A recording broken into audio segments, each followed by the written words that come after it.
It all started on a Thursday when Detective Inspector Emma Patel stood beneath the glass dome of the British Museum on October 15, 2020, and realized something in the catalog didn't match reality.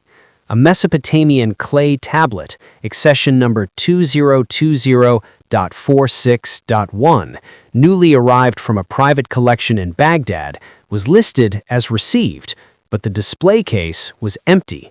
The alarm had never gone off. What followed read like a police procedural and a technologist's nightmare. Scotland Yard's Art and Antiques Unit opened the file. CCTV showed 3 museum staffers patrolling the room between 2210 and 0002. None left the building. The external doors recorded no forced entry. The fingerprints on the case matched no known offender. Yet metadata extracted from the museum's network suggested a brief, unlogged burst of electromagnetic interference at 2314 that corrupted 4 hours of surveillance footage and rewrote the timestamps on the backups. D.I. Patel convened experts from UCL and the National Cybercrime Unit.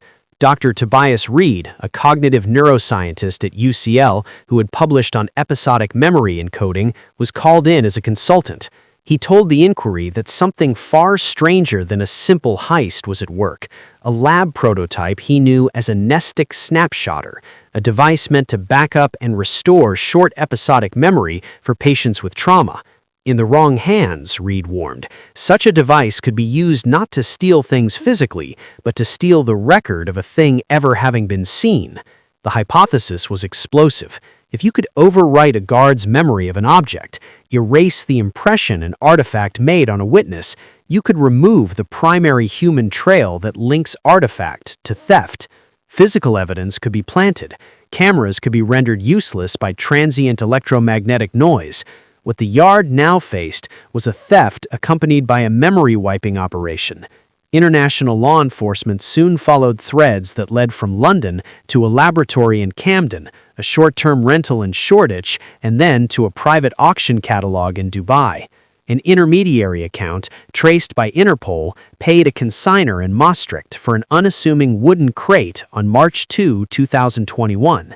The crate contained the tablet, wrapped in acid-free tissue. The buyer was listed as an anonymous cultural consultant. By the time a warrant arrived, the auction house had shuttered and the lot was gone. The breakthrough came when Dr. Reed tested residue on the tablet for microscopic coatings used in lab handling.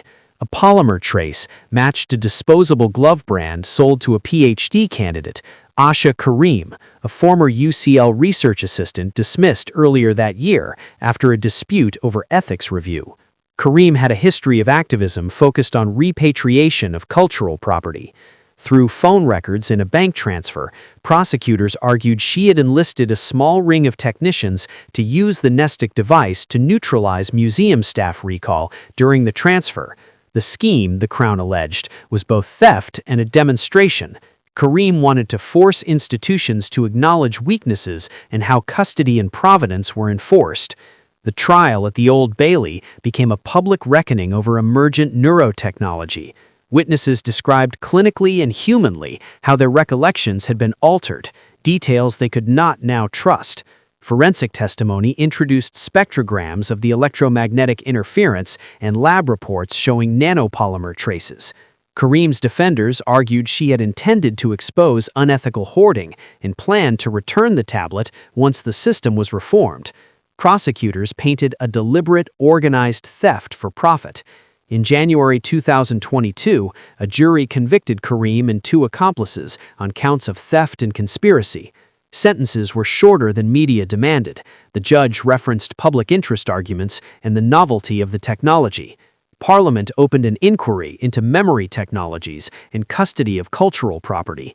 The British Museum tightened protocols, installing quantum time-stamped cameras and procedural redundancies recommended by UCL and the Forensic Science Service. 20 years from now, historians will look back at the British Museum memory heist not only as a crime, but as the moment a society confronted the moral architecture of remembering. The tablet returned to Baghdad under diplomatic pressure. Its clay bears, to this day, a smudge that some say is the thumbprint of a conflicted idealist. D.I. Patel archived the file under a new heading, not just stolen objects, but stolen realities. The incident forced a simple reckoning. When technology can edit what we remember, law must learn to guard the record of what truly happened.